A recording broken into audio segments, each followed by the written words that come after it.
Sa buhay lang po natin na napakaraming basura, ano bang ginagawa dyan? Of course, creative people teach and practice recycling. Kaya sabi nila, may pera sa basura. Yung mga nangongolekta ng mga basura, inaayos-ayos uli nila, nire-recycle. Nagiging iba uling produkto. I have seen handbags made of packing materials of drinks and juices na recycle. At yung mga natabunan ng lahar, may mga ginawa sila sa lahar, ginawa nila magagandang pieces of art. Mga kwadro, sculpture, pottery. Pati po yung mga inanod ng mga kahoy sa Infanta ng napakalaking baha, ngayon ay nagiging pieces of art, wood carving, furniture, etc. We can even make fertilizer from waste. So lots of garbage and lots of wreckage can be recycled. At lalong-lalo naman sa ating spiritual life. Ang ating pong pag-aaral ngayon, pagpapaganda sa pumangit, paggamit sa mga nasira, pagpapabanal sa mga dumumi, ang pamagat, recycle your life. Dear God, thank you that we can be recycled. Thank you, Lord, that you are the God who loves and that your holiness can also make others holy. Linisin niyo po kami, Panginoon. Gawin niyo po kami karapat-dapat na tumanggap na inyong pagpapala. Pawiin niyo mga alalahanin na aming puso. Palakasin niyo po ang aming katawan, patalasin ang aming isip. At buksan ang aming puso nang matanggap namin ng iyong mga pagtutuwid, mga pagpapalakas at pagtuturo. Hinihiling namin, Panginoon, na kayo po ang maging tagapangaral, kayo ang aming marinig, at gamitin niyo lang kasangkapan ng iyong anak. Nawa, Panginoon, ang puso namin ay inyong mapagpala, mapaglinaw niyo ang aming pananaw, at maitaas namin ang iyong pangalan. Protect us, Father, from lies, from falsehood. Protect us from works of evil men and evil spirits. Allow us to enjoy your company, your presence, to look at your face, to hold your hand, and to hear your words. Minister to us, O Father. We ask you, in the name of Jesus, our teacher, our Lord, and our Savior, recycle your life. Bakit po kailangan i-recycle ang buhay ng tao? Kasi ang tunay na buhay, hindi tulad ng shooting, hindi pwedeng mag-take two. Ang nangyari na hindi na yun pwedeng tanggalin. Hindi pwedeng i-edit ang buhay. Hindi pwedeng composition sa computer na pwede mong i-delete. Ang nangyari ay nangyari. At dahil sa haba ng buhay, maraming nagiging pagkakamali. Dahil kuminsan sa kadiliman ng isip, sa kakulangan ng kaalaman, maraming nagiging damage. Anong gagawin mo sa isang buhay na na-damage? Anong gagawin mo sa isang dalagang naging ina? Anong gagawin mo sa isang taong naging drug addict? Anong gagawin mo sa isang taong nakapatay, nagkamali, nagkasala, nakadispalko? Mga taong nagkamali, napagkamalian, nasira, nakasira, alangan namang itapon mo na buong buo. Pwede sana kung maraming buhay, pero iisa ang buhay sa balat ng lupa. Kaya ang tanging nalalabing dapat gawin, ipasa Diyos ang lahat ng nakaraan at sa tulong niya, recycle life. Life can be full of garbage. Life can be full of unwanted cargo. Hindi lahat ng nasa buhay natin ay ginusto nating mapalagay doon. Pero nandun na, hindi pwedeng i-replay. Life can be full of mistakes. Maraming pagkakamali. May pagkakamali kung sinong napakasalan mo. Pero hindi ka naman pwede magpalit ng asawa tulad ng pagpapalit ng damit. May pagkakamali ng kursong na pag-aralan, bagamat yun ay pwede ka naman mag-aral uli. Pero hindi mo na maibabalik ang panahong nawala. May mga desisyon na nagawa na mali. Job 19:4, if it is true that I have gone astray, my error remains my concern. Ang totoo niyan ay sinasabi ni Job, kung totoong nagkamali ako, problema ko na yon. Pero ang point pa rin, problema pa rin niya. At poproblemahin niya ang kanyang pagkakamali. Sino ang nabuhay ng mahigit 3 linggo na hindi nagkamali? Nagkakamali ang tao. Life can be full of misses. Hindi mga binibini, mga mintis ng buhay. Yung hit and miss, mostly miss ang buhay. Bihira naman yung nakaka-hit. Bihira yung nakaka-bullseye. Bihira yon. Kadalasan, daplis, mintis, hindi ka tumama. Ecclesiastes 5:6. Kumisan pati sa pangangako sa Diyos, kakamintis-mintis. Do not let your mouth lead you into sin, and do not protest to the temple messenger, my vow was a mistake. Why should God be angry at what you say and destroy the work of your hands? Ito yung mga tao nangako sa Diyos, tapos ayaw din nung sinisingil na nung vow messenger, o yung pangako mo, yung pledge mo, nagkamali lang ako, joke only. Mintis. Hindi tumama, hindi nagswak ang kanyang mga binabalak sa kanyang dapat at gustong gawin talaga. Life can be full of losses. Mga kalugihan, nawalan. Hindi pa ba kayo nawalan sa buhay? Nawalan ng hikaw, nawalan ng pulseras, nawalan ng pera, nawalan ng cellphone, nawalan ng boyfriend. Hindi pa ba kayo nawalan ng negosyo, nawala yung puhunan, nalugi, nawala ng ballpen, nawala ng kahit ano. Ang daming nawawala. Pag ang lagi nating tiningnan ay nawawala, magluluksa kayo araw-araw. Something's lost, something's gained every day. Ecclesiastes 5:13-14, I have seen a grievous evil under the sun, wealth lost through some misfortune, so that when he has a son, there is nothing left for him. Nakakita daw si Solomon ng talagang mga grabing trahedya ng buhay, malalaki mga kayamanang naglaho, at ni isang kusing walang maipamana sa anak. Maraming losses. Kuminsan mayroong mga mag-asawa, nawalan sila dahil sa isang negosyo, buong buhay nang nagdamdam yung isa, nagkalayo na sila dahil sa nawala. So nadoble ang nawala, dahil nawala pati pag-ibig nila sa isa't isa. Napakaraming nawawala sa buhay. Life can be full of infection and wounds. Meron ba namang skin na flawless? Wala nun. Meron lang less flawed than others. At yung iba, makapal lang ka makeup. No? Makapal ang concealer. Pero nandun pa rin yung mga flaws na yan. Pero bang flawless? No such thing. Numbers 5:2, command the Israelites to send away from the camp anyone who has an infectious skin disease. Ang naging example natin dito, isang literal na sugat at isang literal na infection. Maging sa tribo ng Israel, pag merong infeksyon, inilalayo para huwag mahawa ang iba. Kumisa naman sa ating mga kamag-anak, napaka-sentimental. Sumusuka ng dugo na, gusto pa kasalo ka sa isang kutsara. Magtatampo pa pag inuhugasan mo yung kutsara niya at ibinubukod. Anong gusto ninyo? Mahawa ang lahat para wala na makapag-alaga sa inyo. Dapat lang ibinubukod ang may sakit at gamit ang may sakit upang huwag dumami ang merong may karamdaman at merong mag-alaga doon sa merong may sakit. At pati sa Israel, inuutos ng Diyos, sino man ang may sakit na nakakahawa, kailangang ilayo at pagalingin muna ito. Pero hindi lang yan, ang mga infection and wounds ng buhay, ang dami-dami. Meron ako isang kilala po, kinailangan na magkaroon ng dialysis at nagka-kidney transplant, nagkawasak-wasak ang kidney dahil sa pedicure. Sasabihin niyo kung bakit. Nagpa-pedicure sa Pasay, nung uuwi na siya may baha. Kinailangang lumusong sa baha, pinasok ng mikrobyo dahil hindi naman siya na manicure, siya na murder cure. Dahil doon, yung buong buhay na niya naapektuhan, pati asawa, pati anak, lahat. May infection ng buhay. Kaya lang hindi na na-replay. Pwede pa ba niyang balikan yung nag-manicure sa Libertad at sakalin niya? Ganun ang buhay. Pag hindi ka natutong mag-recycle, lalo lang lalaki yung kawalan. Life can be full of regrets. Psalm 13:2, how long must I wrestle with my thoughts and every day have sorrow in my heart? Hindi na uubusan ng napagsisisihan ang ipinagsisisi, ang panghihinayang. Ganyan ang buhay. It can also be full of pain. Pagka ang tao 30, 40, 50 na, napakarami na niyang dinaanan ng mga hirap. Napakarami ng pasan. Kaya napakalaking accomplishment yung mabuhay ka ng matagal at makangiti ka pa.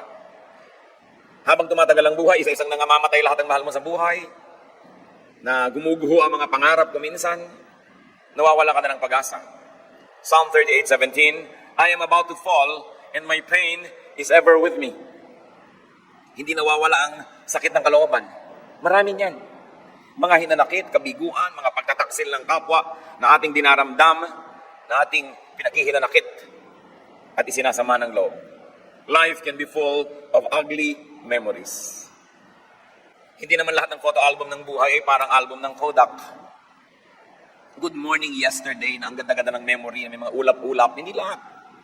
Maraming masasaklap na alaala at ginugunita ang tao. Job 13:26, for you write down bitter things against me and make me inherit the sins of my youth. So pati itong mga kasalanan ng kabataan ay nagbabalik sapagkat ang lahat ng pagkakamali ng tao ay nagbabalik sa kanya. Dahil sabi rin sa Biblia, kung anong itinanim ay inaani.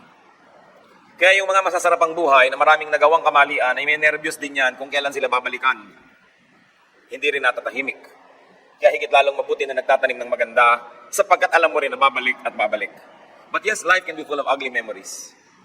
Maraming bansa po ngayon, hanggang ngayon, ang mga turistang Hapones ay hindi welcome kasi naaalala pa nila yung pahirap na dinanas nila sa mga Hapon. An ugly memory. Maraming mga hindi umaattend ng family reunion kasi ang laman ng utak nila is an ugly memory of some cruel relative. Maraming ganon.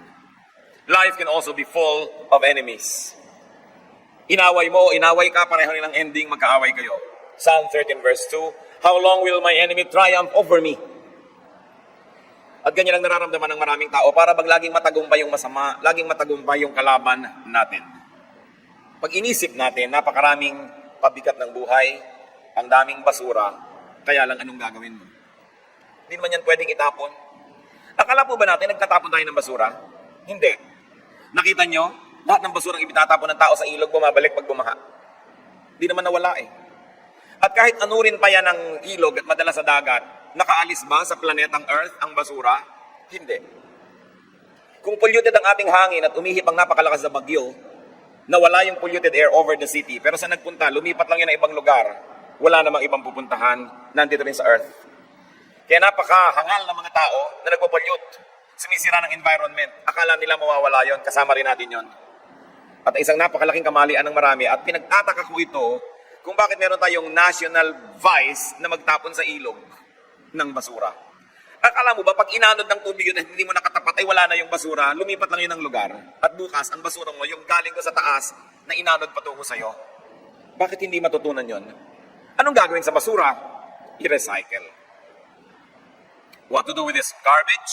Do we bear with it? So lahat ng pinag-usapan natin at mga iba pang hindi nabanggit, lahat ng hirap at basura ng nakaraan, bubuhatin na lang ba natin pagtitiisan ng alingasaw nun sa ating buhay? No. Because people can be free in the Lord. The Lord is wonderful at making new things out of old things. The Lord sets free even from one's own garbage. Galatians 5:1, it is for freedom that Christ has set us free. Double use of the word free. Para sa kalayaan, kaya tayo pinalaya. At saan kaya tayo pinapalaya ni Jesus? Pinapalaya tayo mula sa basura ng nakaraan. Na kung hindi sa Kanya, at kung hindi sa ating pagsuko sa Kanya, ay kailangan nating pasanin, pagtiisan, at amuyin habang buhay. People can have another life. People can have another chance in the Lord. Maging yung babaeng nahuli sa akto ng pangangalo niya, pinakasukdula na ng pagkakahiya ito, at pagkakasira ng reputasyon at pagkatao at hinaharap. Hindi siya kinondena ng Panginoon, hindi siya inusgahan. At yung mga taong gustong bumato sa Kanya, sabi ni Lord, yung walang kasalanan, mauna na. Siyempre, walang nangahas dahil lahat may kasalanan. At nung tumunghay muli ang Panginoon, ay sila na lang dalawa ng babaeng natira doon sa lansangan. Nag-uwi yung iba't napahiya. At sabi niya sa John 8:11, did anybody condemn you? And the woman said, no one. Neither do I condemn you. Jesus declared, go now and live your life of sin. Recycling at its highest. Sabi, napahiya ka na sa buong village na ito. Anong araw naman kasi, kung saan ka ipinanganak na baryo, doon ka na mamamatay. Hindi tulad ngayon. Kaya ang buntot mo, hila mo buong buhay. Tanda ng lahat ang ginawa mo, kahit nung maliit ka pa hanggang paglaki mo, walang kakalimot. Pero ang sabi ng Panginoon, walang naglakas ng loob na mahumusga sa'yo, hindi rin kita husgahan, at hindi kita i-condemn. Hindi kita hatulan. You know what Jesus just did? Jesus saved somebody from becoming a garbage. Because garbage is created by condemnation. Pag binaliwala mo na ang halaga ng isang bagay, doon pa lang siya nagiging basura. Pero habang iniingatan mo pa yung kahon ng sapatos na binili mo pa noong 1981, hindi pa siya basura. Pero sa tingin ng kapatid mo, nalinis ng linis, basura yun, gusto niyang itapon. Kasi winalan niya ng halaga. Pero habang pinapahalagahan mo pa, hindi pa basura. At ganoon ang ginawa ng Panginoon sa babaeng nagkasala. Pinahalagahan. Kung ganon, hindi naging basura. Nagiging basura lang isang bagay o isang tao pag tinanggalan natin ng halaga. At salamat, hindi inaalis ang Panginoon ang halaga ng tao. Pinahahalagahan niya kahit sino, kahit pa nga yung nahuli sa akto ng pagkakasala. Life becomes a garbage when life is condemned. Kaya nakita niyo po yung mga tao na nagpapakamatay kasi they condemn their lives. They end it because they no longer find meaning in it. Anong mga buhay yung umaasenso, yung pinapahalagahan? Anong tao yung tumataas, yung nagbibigay ng dangal at ipahalaga sa kanyang sarili? Sapagkat habang pinapahalagahan mo, basura man sa tingin ng iba, yan ay kayamanan. Jesus did not condemn, but prescribe renewal. He prescribed restoration and reuse. In other words, Jesus prescribed recycling. Meron kayong mga kabasurahan sa buhay, meron tayong mga kasiraan, may mga pinroblema, kapintasan, recycle your life. That's what God wants to happen. Huwag niyong isumpa ang nakaraan nyo, kahit ano pa yon. Kasi hindi nyo pwedeng sumpain ang nakaraan, hindi nyo susumpain nyo yung sarili. Sapagkat kayo rin yun. Hindi nyo pwedeng baliwalain ang isang bahagi ng nakaraan o ng inyong buhay na hindi nyo babaliwalain ang isang bahagi ng inyong pagkatao. Salamat ang Diyos, God of recycling. John 3:3, Jesus declared, I tell you the truth, no one can see the kingdom of God unless he is born again. So to be born again is just another term, to be recycled. Kailangang ipanganak kang muli, magkaroon ka ng bagong halaga, magkaroon ka ng bagong pasimula. Tulad ng babaeng nagkasala, talikuran mo ang iyong kasalanan at magbagong buhay ka. Kasi, pag hindi ka nagbagong buhay, ang gagawin mo lang, susumpain mo yung dati mong buhay. Pag sinabi nating eternal life, pag sinabi nating kingdom of God, it's not only eternal salvation in the next life, but very importantly, to have a brand new life and beginning on earth, this side of eternity, another chance. And God is God of second chances. Laging nagbibigay ang Diyos ng panibagong pagkakataon. Hindi tulad ng tao, pinagsasawaan tayo. Tama na yan, nadala na ako sa iyo, hindi na kita papatawarin, wala ka ng chance sa akin. Pero hindi ganun ang Diyos. Sa katunayan, sabi sa kanya ni Peter, Lord, ilang beses ko bang papatawarin ng kapwa? 7 beses po ba? Akala ni Peter, ang galing na ng kanyang panukala. Dahil sa kaugalian ng Israel, kailangan magpatawad ka at least 3 times. Pero ginawa niya 3 times 2, 6 plus 1, kaya 7. Pero sabi ni Lord, no, not 7, Peter. 70 times 7. Minultiply ko pa yun nung nabasa ko, hindi naman talaga pala 490 dapat. Symbolic yun. Ibig sabihin, huwag kang tumigil ng pagbibigay ng pagkakataon sa iyong kapwa. Iisa ang buhay ng anak nyo. Nung nagkamali, isinumpa nyo, pinalayas nyo, ba't di nyo papatayin? Kasi hindi nyo nabibigyan ng second chance eh. Ano pa yung buhay? Nagkamali ang inyong asawa, ayaw nyo na siyang pakinggan. Magpakamatay na kayo pareho. Kasi ayaw mo nang mabuhay. Liban na lang gusto mo mangalo niya at sumama sa iba at itulak mo siya mangalo niya sa iba. Wala kayong talagang ibang choice kundi magpatawaran to live life of sin and have a new life. Those people who find the beauty of recycling will be able to salvage whatever is left of life and will be able to beautify what has been uglified by the past. Pagka marunong tayong mag-recycle, pangit may napapaganda. Masakit man ay napapasarap. Madilim ay napapaliwanag. At talagang tunay, kung hindi tayo magbibigay ng second chance sa iba't sa atin, wala nang ibang buhay. Magkaroon man tayo ng buhay doon sa kabila, iba na yon, hindi tulad ng buhay na ito.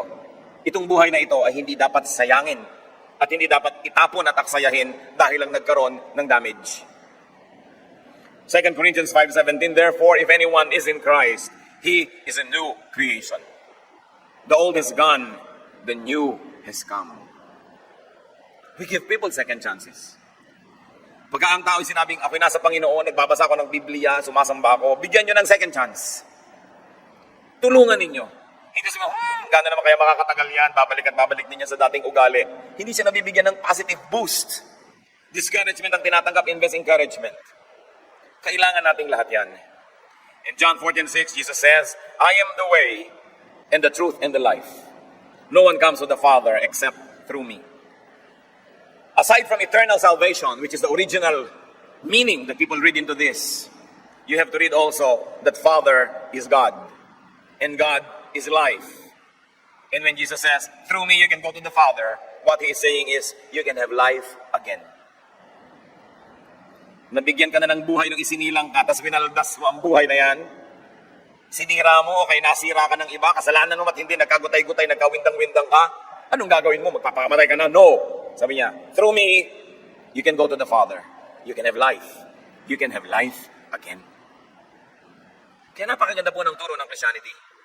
Bagay sa lahat ng tao, dahil kailangan ng lahat ng tao, ma-recycle sila. To be recycled, turn mistakes into knowledge and wisdom. Merong isang executive na nagkamali. Ang pagkalaki-laki ng bunga ng kanyang pagkakamali, napakalaking kalugihan sa kanyang kumpanya. Pero empleyado lang siya, although top executive. At dahil inisip niyang napakalaki ng damage ng kanyang maling desisyon, nagbigay siya agad ng letter of resignation sa may-ari ng kumpanya. At ipinatawag siya, o ba't ka nagre-resign? Sa laki po ng damage ng aking pagkakamali.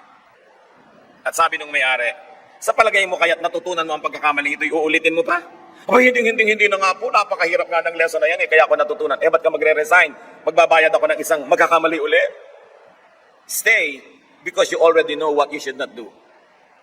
You know, in life, it's important to know what to do, but equally important is to know what not to do. And usually, that is only learned by committing a mistake. Kasi sinasabi nila, experience is the best teacher. Probably not really the best, but a very excellent one. Proverbs 24:32, I applied my heart to what I observed and learned a lesson from what I saw. So, nagkamali kayo, at least alam nyo na ngayon kung ano yung mali sa tama. You are wiser. You are better. You are not a worse person, but in fact, you are now a more seasoned person. You may not be the star for all seasons, but at least you are a seasoned person. Because now you know what not to do. Now you know how not to do it. If your error was procedural. Kung nagkamali kayo sa pamamaraan, alam nyo na ang maling paraan. So, yung katulong nyo na nasunog ng plancha ang inyong satin evening dress, next time, alam na niya na hindi niya dapat gawin yon. Kung matututo siya. Kaya mahalaga na natututo. Yung asawang nagkamali, pagbalik nun, kung talagang na-realize ang pagkakamali, sweeter, nicer. Love is lovelier the second time around. Kasi alam na niya ngayon ang hindi niya dapat paggagawain sa buhay. So the person becomes better. But you have a choice. You can be bitter. But why be bitter when you can be better? Bakit mo gagawing mapait ang lahat kung pwede namang maging matamis? Depende sa iyong pananaw. Proverbs 4:11, I guide you in the way of wisdom and lead you along straight paths. Tinuturuan tayo ng Panginoon. Alam niyo po ba kung bakit ang mga pastol ay mayroong stick na liko ang dulo?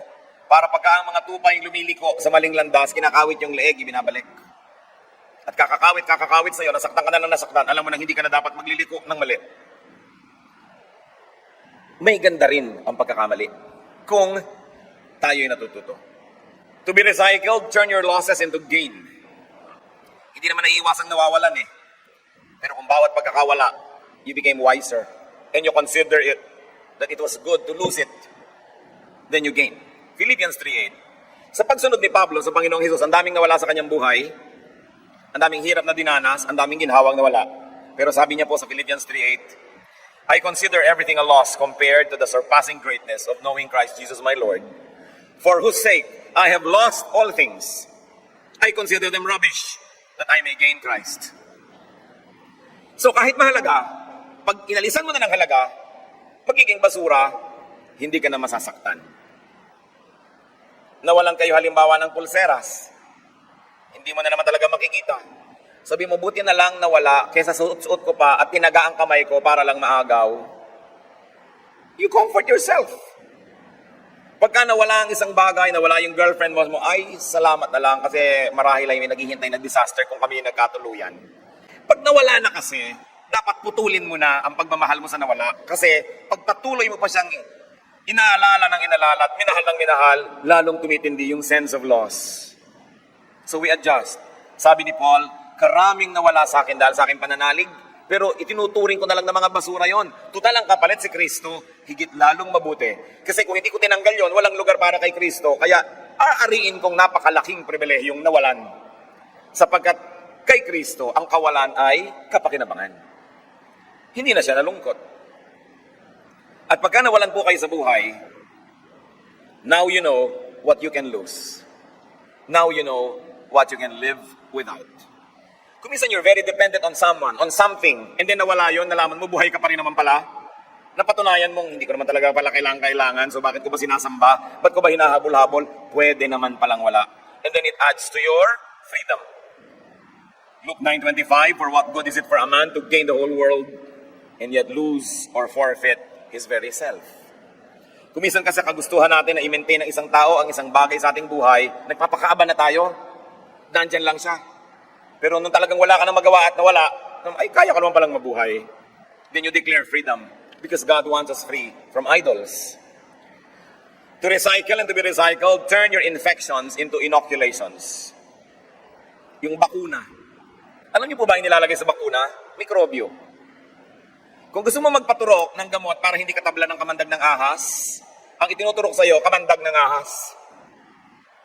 Gusto mo magpaturok ng anti-TB, yung anti-tuberculosis, para huwag kang tablan ng tuberculosis, ang ituturok sa'yo, mikrobyo ng TB.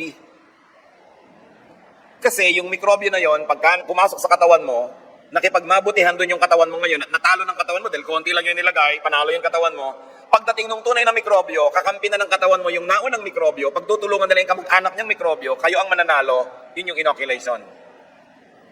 So, when you're inoculated, you are tougher, and you are stronger. Now do the same thing with anything. Pag may dumating sa inyong lungkot, gawin yung inoculation, para pagdating ng ibang lungkot, sanay na kayo, mananalo na kayo. Pag may dumating sa inyong pagkalugi, pag may dumating sa inyong kabiguan, gawin yung kaibigan. Para pagdating ng mas malalaki at mabibigat na mga kalugihan sa buhay, sanay na kayo, panalo na kayo. Every disadvantage could be turned into an advantage. Especially when God is on your side. Just do not allow the serpent sting you twice. Alam naman, paulit-ulit na lang kayo na-infect. Kailangan natututo rin tayo. Hindi lahat ng bagay na pumapasok sa ating buhay na hindi natin gusto ay dapat tanggalin. Si Paul, isang hiwaga at hindi sinabi sa Biblia kung ano yung tinatawag na thorn in his flesh. Sabi niya, alam niyo, meron akong tinik na nakabaon dito sa aking laman. Mahirap yun, ha? Yung may tinik kayo sa inyong laman. Ilang ulit ko nang hiningi sa Diyos na tanggalin. Sabi niya, hindi ko tatanggalin. Mabuting meron kang ganyan. Siguro yung mga tao, pag nakikita nila si Paul, perfect na sana si Paul kung wala lang siyang tinik. Pero, anong magagawa mo nandun? Hindi po sinabi ko ano yon. Yung ba isang uri ng sakit? Yung ba isang uri ng physical deformity? Yung ba isang uri ng psychological situation or problem? Hindi sinabi ko ano yung thorn in his flesh, pero nagpapahirap sa kanya yon. Ang galing-galing na sana niya. 2 Corinthians 12:7-9. To keep me from becoming conceited because of the surpassingly great revelations, there was given me a thorn in my flesh, a messenger of Satan to torment me.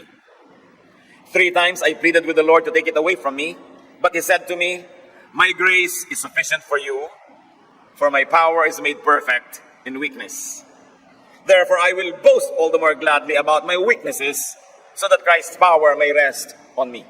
Yun ang paliwanag ni Paul doon sa thorn in the flesh.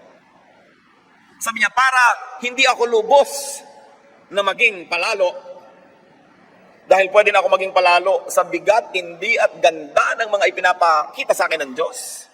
Sa kanya mga ipinapahiwatig at ipinapaliwanag na naituturo ko sa mga tao, pwede na talaga ako magyabang, sabi niya. But to keep me from becoming conceited because of these surpassingly great revelations, binigyan ako ng Diyos ng thorn in the flesh. Isang matatawag na kapintasan. Isang matatawag na kahinaan. Sabi niya, 3 beses akong nanikluhod sa Panginoon, takiusap na alisin ito. Subalit sabi niya, hindi. Mananatili ang kapintasan na yan, mananatili ang kahinaan na yan sa'yo, at pupunan ko na lang ng aking grasya para hindi yan ang makapanaig. Sabi ni Pablo, it's hard to be humble when you're great like me. So the Lord limited the greatness and gave me my thorn in my flesh, so that I will be automatically weakened in some parts of my life, and therefore I will always need God and not be independent from God. Ano kaya yung weakness na yon? Marami nagtatanong lagi, hindi natin alam. So people allowed Paul, a great leader, to have a weakness, to have a thorn in his flesh, because it was the will of God that he would not be perfect. Sabi niya, sa dami at sa tindi ng mga revelation ng Diyos sa akin, sinamahan niya ng weakness para manatili akong grounded at patuloy na umaasa sa kanyang grasya. At kung yan ay niloob ng Panginoon na nandun, sino naman tayo para pilitin ng Diyos na alisin yon? Even the thorn in the flesh can be recycled. Because every weakness that is surrendered to God can be a channel for God to strengthen you. Ang lahat ng walang lamang sisidla ng ating buhay ay nagiging pagpapala sapagkat pinupuno ng Diyos. Kung wala ka nang natira na walang laman, ano pa ang pupunuin ng Diyos? Kaya sabi niya, kahit yung mga walang laman, kahit mga kahinaan, ariin ninyong pagpapala basta isinusuko nyo sa Diyos. Meron akong isang kilalang napaka-sexing babae. Talagang napaka-sexy. Pero dapat sa dilim mo lang makita dahil santambak ang peklat. Sabi niya, alam mo, pang night swimming lang talaga ako. At kailangan walang tubig sa ilalim ng pool para ako maligo. Yung silhouette niya napakaganda, ideal, pero pag niliwanagan mo, Nakakabit na yata sa balat niya ang lahat ng peklat sa mundo. Sabi niya, salamat na rin, nagkagani-ganito ako. Kasi kung hindi siguro, kung saan-saan lupa-lupa paghahampasan ang katawan ko sa ganda. No? So, naobliga siyang magtago-tago ng konti. Sabi niya, nakatulong yan para rin ako maging modest. So, kung meron po kayong matatawag na kapintasan, siguro kung wala yan, ang yabang nyo na. No? Kahit sa ating mga leaders, huwag nyo hanapan ng perfection. Tulad ni Paul, may thorn in the flesh. Take the thorns as well as the roses. It's part of the same plant. Hindi pwedeng bulaklak lang. Ang bawat rosas ay may kasamang tinik. Ganun talaga ang buhay. To recycle, turn your regrets into resolutions. Huwag kayong laging magsisi. Huwag kayong laging sayang. Turn your regrets into firm resolve to do better. To be better. Sabi sa Philippians 3:13, ano daw ang dapat gawin sa tapos na? Forgetting what is behind and straining toward what is ahead. Wala nang magagawa sa natapos. Huwag nang idamay ang ngayon at bukas dahil sa pagmumukmok nyo, dahil sa nakaraan. Tapos na yon. To be recycled, stop saying, if only. And start saying, next time. Yung mga naglalaging if only, malungkot yan eh. Kung ito lang yung ginawa ko, kung doon ako nagpunta, kung sana itong ginawa ko, tapos na. Stop saying if only. Then say, next time. Pag yung asawa nyo, nagger, nagdadrive kayo, meron kayong maling liko, ayan, sabi ko sa iyo, doon ka lang ito. Sabi nyo, next time. Tapos ang kwento. No? Kasi sasabihin siya, if only. Oh, next time. May next time pa. Buhay pa tayo. And tell yourself that. Next time. No? Pag lagi ka nalang nadedenggoy ng boyfriend mo, manalaming kasi mo, next time. Huwag naman papadenggoy ako ulit. No? Tama na yung 10 kalbaryo sa buhay. Huwag mo nang gawing 11. Kailangan matuto rin ng tao. But you know, God always gives the next time. God is wonderful. God is so lovable. Hindi kanya binibigyan ng quota, hanggang dyan ka na lang. Habang nandyan ka, habang may buhay, may pag-asa. Pwedeng baguhin ang kalagayan ng tao. To recycle, turn your pain into numbness. Bakit may kalyo ang paa? Kasi laging nababangga ng sapatos, o ng strap, o ng buckle ng sandals, nasasaktan ng paa, nagde-develop ng kalyo, para huwag nang masaktan muli. Tinatanggal naman sa foot spa. Masasaktan uli ang paa mo. Gagawa uli siya ng kalyo. At dahil sa mga kalyo, nagkaroon ng industriya ang foot spa. Ang totoo, maganda ang paang maraming kalyo. Kasi hindi na makakaramdam pa. Nakatapa ka ng Tamtax, hindi mo naramdaman, di ba, pagpapala? Bakit sobrang pinaninipis?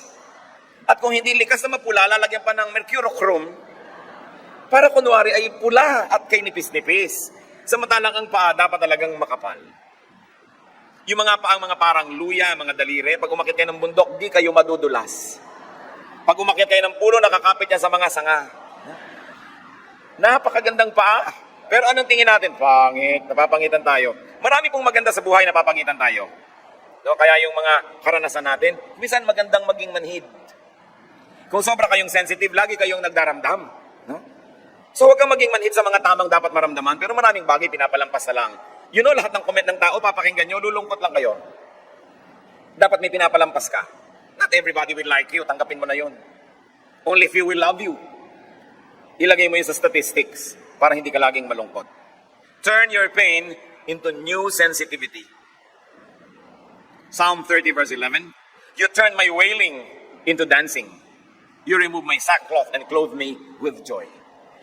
Sabi, O Diyos, salamat na lang. Ang pananangis ko ay pinalitan mo ng pagsasayaw at pagsasaya. Ang pagluluksa ko ay pinalitan mo ng magagandang bihis ng kasiyahan. Dapat ganun. Lagi na lang ba kayong nakasaklot at nakaluksa? Palitan nyo yan. Lagi na lang ba kayong iiyak-iyak na nanangis, nagdaramdam? Palitan nyo yan. Sapagkat bihirang nagdaramdam ang pinapansin ng mga tao. Kaya yung mga nagdadamdam, nagtatampo. Lagi na lang nagtatampo uli. Dahil nagtatampo na ako, hindi mo ako pinansin, so magtatampo pa ako uli. Puro lungkot ang gagawin nyo sa buhay nyo. Ang maraming lungkot ang tao, iniimbento lang. At ang maganda po, mga kapatid, kung tayo talagang nasaktan, how can it be recycled?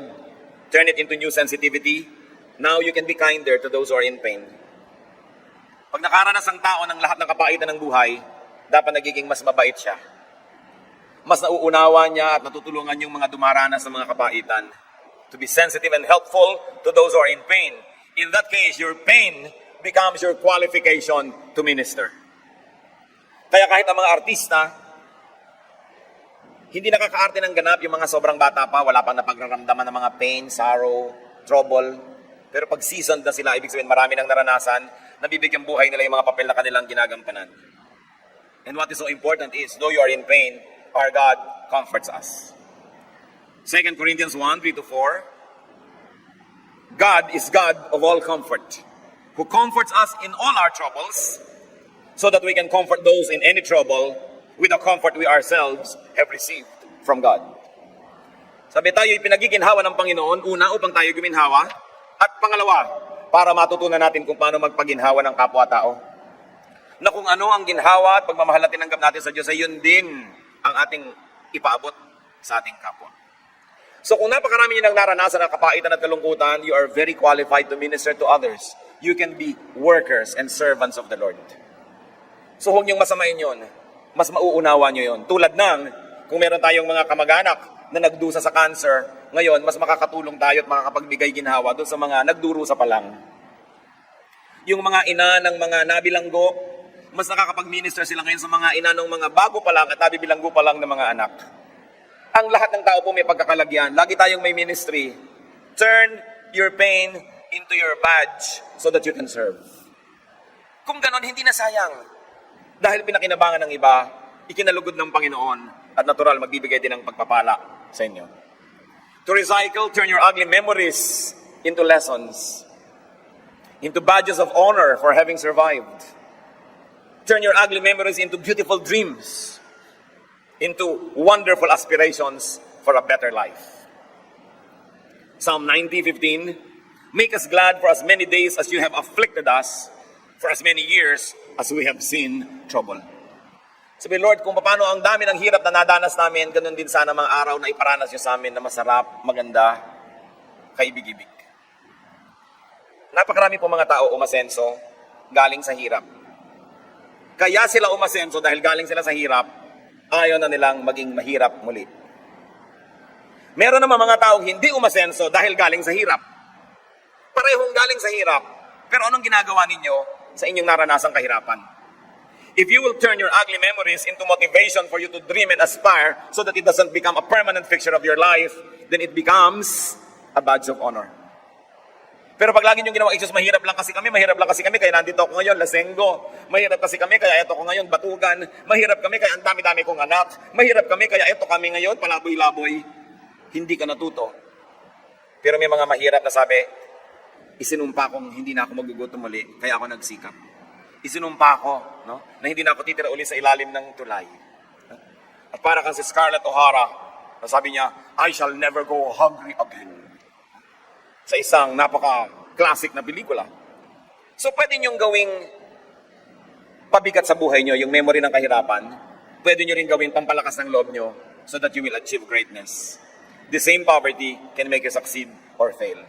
The same memory can make or break you. So why allow yourself to be broken when you can be made? It is your decision. Most people who come from suffering but had great dreams, they were able to achieve a lot. Sa katunayan, mas masarap nga yung kumisang galing sa hirap eh. Yung mga magulang, alam nyo siyempre pag nagiging matanda na ang tao, nagiging mukhang pera. Kasi gusto na maging comfortable, marami nang nakitang hirap. Yung anak, sino ba yung nanliligaw sa'yo? Mayaman ba yan? No? Pagka mahirap, nakasimangot ang magulang. Pag mayaman, de kotse, ilalabas ang maruya. Lalagyan pa ng condensed milk para special. No? Alam nyo mga kadalagahan, naghahanap kayo ng mapapangasawa, huwag nyo hanapin yung mayaman o yung laki sa yaman. Kadalasan hindi niya alam yung halaga nun. Kahit mahirap, basta may pangarap, basta may ambisyon, mapapatino ang buhay nyo doon. Pero yung mayaman na walang ambisyon, hihirap din yun. Mawawala rin yun. Hindi ka pintasan na maging mahirap, basta meron kang pangarap at meron kang ambisyon. Mas mabuti nga yung galing doon dahil ayaw na niyang bumalik. Yung mga hindi nakaranas doon, baka mag-excursion pa para maranasan. Kaya hindi ka pintasan yun. Huwag niyong gagawing negative aspect that you were poor. Just be motivated. And then you become more loving and you become kinder to the poor when you are no longer poor. You want to be recycled? Turn your enemies into friends. Into your mentors. Kung hindi nyo man sila maging kaibigan, gawin yung teacher. Matuto kayo sa mga karanasan nyo sa Kanya para pakinabangan nyo siya. Kung ang natutunan mo man ay huwag magtiwala, ay hindi natuto kang huwag magtiwala sa ganung uri ng ugali. May natutunan tayo. May mapapala kayo kahit sa makaaway. But the best way to beat your enemy is to turn him into a friend. If your enemy is hungry, give him food to eat. If he is thirsty, give him water to drink. In doing this, you will heap burning coals on his head, and the Lord will reward you. Nakikipag-away kayo, may galit sa inyo, ginawa nyo ng masama, lalong nagalit. Sa palagay nyo, mas panatag o mas panganib kayo? Pag may ginawa ka masama sa tao, ginalit mo siya, baka gumanti pa. Gusto mong tahimik ang buhay mo? Una, huwag mong gawan ng masama para hindi na gumanti. Pangalawa, gawan mo pa ng mabuti. Eh, kung gumanti man siya, buti nang igaganti sa'yo. Marami po mga tao hindi natututo sa buhay. Walang ginawa kundi magalit. Papagalitan mo yung mga tao, pag talikod mo, sinaksak ka. I was talking to one contractor. Pinag-uusapan namin yung masasamang ugali ng mga manggagawa. Minsan daw, bubuksan niya yung malaking cabinet doon sa isang construction firm, punong-puno ng mga trabahador, tulog. Sige, anong ginagawa mo? Pinapagalitan mo? Hindi. Papagalitan mo yan, mag-yes sir. Tapos mamaya, babatuhin niya ako ng hollow blocks mula sa 3rd floor. Kami ganun. Useless pagalitan. No? Papagalitan mo yung yaya ng anak mo dahil nagpabaya. Pag talikod mo, tinutusok ka anak mo ng perdible. O kaya papainumin niya ng pampatulog. Maghapong tulog ang bata habang siya text ng text. Yung magalit ka, nag-iimbita ka ng problema. Yung magsalita ka ng masakit, yung manakit ka ng kalooban, naghihintay ka ng ganti.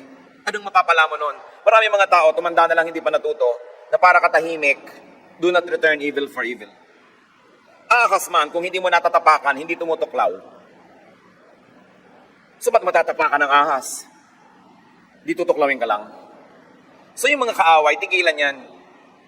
Nakikipag-away ka sa kamag-anak mo? Nakikipag-away ka sa kasambahay? Eh di imbes na masaya, malungkot. Imbes tulungan ka niya, sisirain ka niya. Huwag kayong mga away, kahit hindi kayo banal. Maging matalino na lang kayo. Hindi kayo mga away. Because you invite negative energy when you make enemies. So, may kaaway ka, gawan mo ng mabuti. Parang mga kamandag na tinatanggal sa kobra. Kasi ang paggawa ng mabuti, nakakapagpahupa ng loob. Akala nyo ba ipinapatalo tayo ng Diyos? Pag sinasabing, turn the other cheek. No? Kasi pag kami sumampal sa'yo, sinampal mo rin, sasampal uli yan eh. E pag inalok mo na yung pangalawa, o gusto mo pa? Sampalin ka man yan uli, mapapagod din yan, titigil na. Pero yung sinampal mo rin siya, gagantihan. So as I was saying, you don't have to be holy. You only have to be wise. And you will not make enemies. Recycle your life by turning your whole life experience into a catalog of God's goodness. 2 Corinthians 4:17, our light and momentary troubles are achieving for us an eternal glory that far outweighs them all. Pagka daw i-compare ang mga magaganda sa buhay sa mga pangit, talo pa rin ng maganda yung mga pangit. Huwag mo na lang masyadong palakihin yung mga pangit. Why? Because God was there all along. Joshua 1:5, I will never leave you nor forsake you. And you are here no matter where you came from, saan ka man pusali, hinugot, nandito ka ngayon dahil nag-survive ka because God helped you survive. Ano ang patunay na mabuti ang Diyos? Na nandyan kayo't buhay. Yun ang patunay. Nalampasan ang lahat ng nalampasan dahil nandun ang Diyos. 1 Corinthians 10:13, God is faithful. Even in temptation, He will not let you be tempted beyond what you can bear. But when you are tempted, He will also provide a way out so that you can stand up under it. God offers new hope. Patuloy ang Diyos na nagbibigay ng pag-asa ng kinabukasan ng buhay. Lamentations 3:22-23, the Lord's great love and His compassions never fail. They are new every morning. Kung may bagong umaga, may bagong pag-asa. Ganun ang ibinibigay ng Diyos. So kung binabalikan po natin ang ating buhay, huwag niyong gawing listahan ng mga reklamo.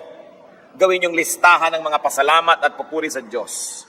Turn your past, your history, into a catalog of God's goodness instead of a list of grudges.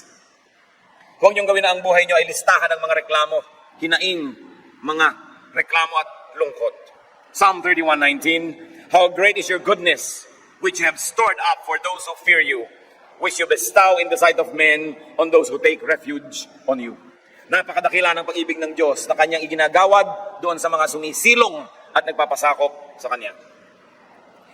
Turn your experience into a lesson for you. Turn your experience into a manual in life for you and for others. So nalaman mo na ang dapat gawin at hindi dapat gawin. Nalaman na natin ang maling hakbang at tamang hakbang. Pakinabangan ng iba. Ituro. Kaya lang, huwag nyo ituro sa ayaw makinig. Huwag kayo nagbibigay ng unsolicited advice. Pag hindi hinihingi ang inyong payo, manahimik kayo. Pero kung mayroong humihingi ng payo, handa tayo magbigay, nakabatay sa ating karanasan. Job 6:23, teach me, and I will be quiet. Show me where I have been wrong. Napakaganda yung pinagbubulay-bulayan ng ganyang mga bagay.